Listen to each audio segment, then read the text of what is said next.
Alright, welcome to Jay's Retro Toys and Games, the show that dives deep into the golden age of gaming, exploring the consoles, cartridges, and characters that shape generations. In this episode, the spotlight shines on one of the most powerful and luxurious gaming systems ever created, a console that brought the arcade home and redefined what gaming could be. This is the story of the Neo Geo, SNK's bold masterpiece that changed the face of arcade and home entertainment forever. Up next, Neo Geo, episode 84 of Jay's Retro Toys and Games starts right now.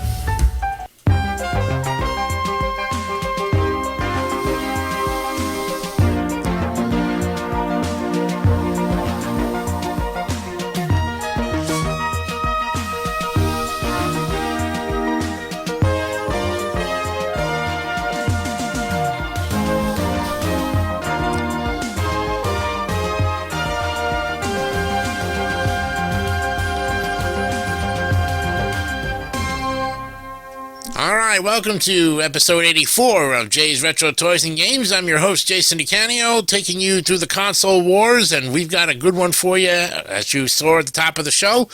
It is December 2nd, 2025 on this Tuesday. Happy December to all of you, getting ready for Christmas in about 23 days. But right now, we're going to be looking at Neo Geo.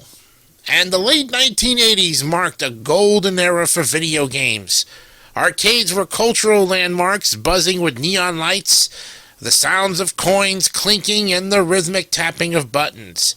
Titles like Street Fighter II, Double Dragon, and Final Fight dominated the scene, drawing crowds of players eager to test their skills.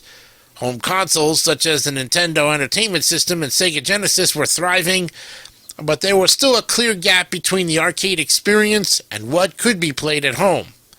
In this environment, one company dared to bridge that gap.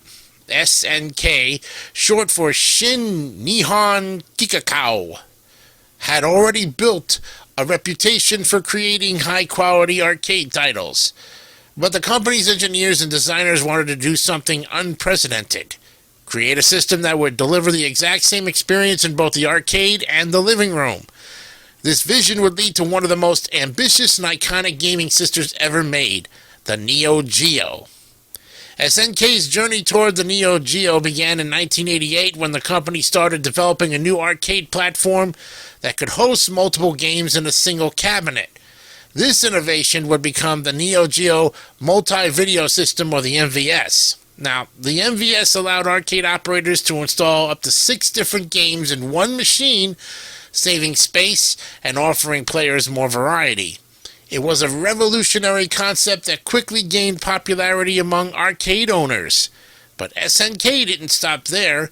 Recognizing the growing demand for home gaming, the company decided to release a home version of the MVS called the Advanced Entertainment System, or the AES. Now, the AES was identical in power and performance to its arcade counterpart, meaning players could enjoy the same games at home without any compromises. This was unheard of at the time. Most home consoles offered watered-down versions of arcade hits, but the Neo Geo promised perfection. When the Neo Geo AES launched in 1990, it was a technological marvel. Powered by a 16-bit Motorola 68000 CPU and a Zilog Z80 coprocessor, it could display up to 4,096 colors on screen and handle massive detailed sprites with ease. Its sound system, driven by the Yamaha YM2610 chip, produced rich, layered audio that rivaled anything in the arcades. The system's controller was equally impressive. The large arcade-style joystick and responsive buttons gave players the authentic feel of an arcade cabinet right in their living room. Every detail of the Neo Geo screamed premium quality. However, that quality came at a steep price. The AES launched at around $649 USD, an astronomical figure for the time, and individual game cartridges often cost between $150 and $300.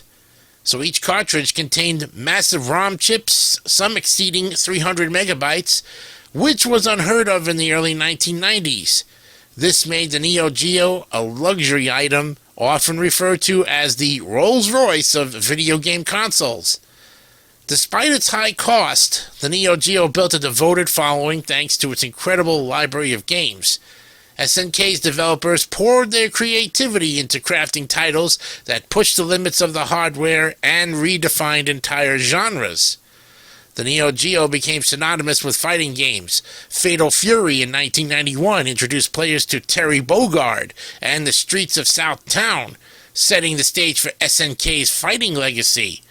Art of Fighting in 1992 showcased zooming camera effects and expressive character animations that were years ahead of their time.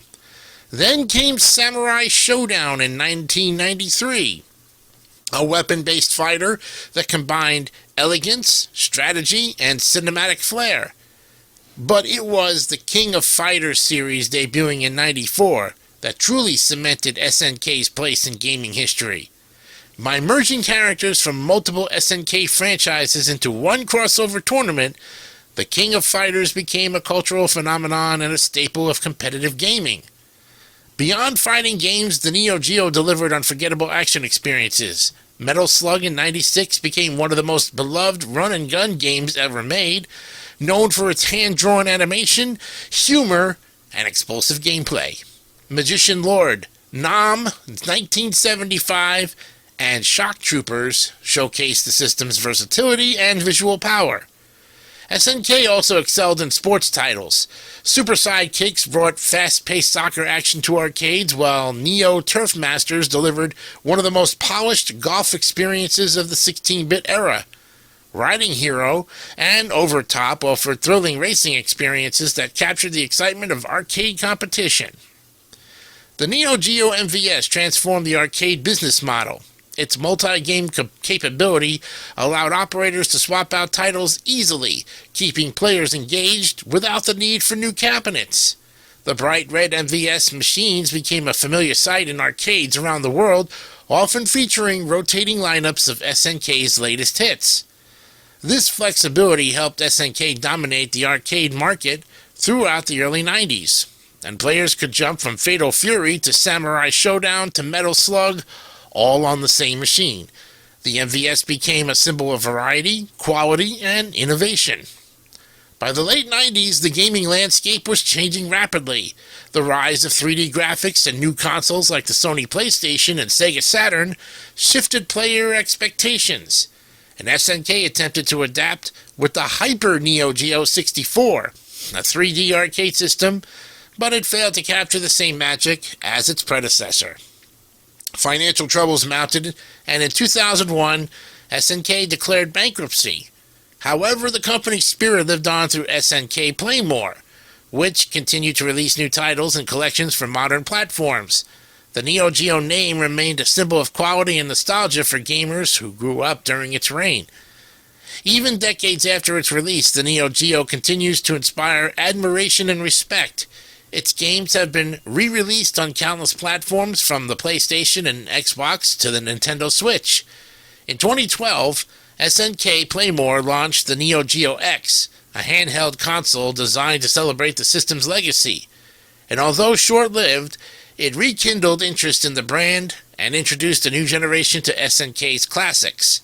In 2018, the Neo Geo Mini brought the arcade experience to a compact, collectible form, complete with a built-in screen and preloaded games. Meanwhile, franchises like The King of Fighters and Samurai Showdown continue to thrive, proving that SNK's legacy is far from over. Today, the Neo Geo AES is one of the most sought-after consoles among collectors. Original cartridges, especially rare titles like Metal Slug and Blazing Star, can fetch thousands of dollars on the secondary market. The system's luxurious design, massive cartridges, and unmatched arcade authenticity make it a prized possession for retro gaming enthusiasts. Collectors often describe owning a Neo Geo as a badge of honor, a tribute to an era when gaming was bold, experimental, and unapologetically premium. The Neo Geo's influence extends beyond gaming. Its characters, music, and art style have become cultural icons. Terry Bogard, Mai Sharonia, and Lori Yagami, or Yagami, I guess that's how you pronounce it, are instantly recognizable figures appearing in crossover titles, anime adaptations, and even more fighting modern games. The system's distinctive red logo and Max 330 Mega Pro Gear spec branding evoke nostalgia for a time when gaming was driven by passion and innovation. The Neo Geo also helped shape the competitive fighting game community, and long before esports became mainstream, players gathered around Neo Geo cabinets to test their skills, forming the foundation of modern fighting tournaments. The Neo Geo was more than just a console. It was a statement of excellence. It represented the dream of bringing the arcade home, the pursuit of perfection in both design and performance, and though it never achieved mass market success, its impact on gaming history is undeniable. From its groundbreaking hardware to its unforgettable games, the Neo Geo remains a symbol of ambition, artistry, and the golden age of arcades. It stands as a reminder that sometimes the greatest innovations come not from playing it safe, but from daring to dream bigger than anyone else. Jay's Retro Toys and Games celebrates the Neo Geo as a masterpiece of gaming history, a system that dared to be different, and in doing so became legendary. And there you have it, friends, a fantastic look at an interesting console that stood the test of time in the late 80s and early 90s. We'll be back on episode 85 with another look at a great console that preceded the Neo Geo, and more to come on Jay's Retro Toys and Games. Season 4 of the Console Wars continues. We'll see you next time. Till then, have a great night. Bye for now.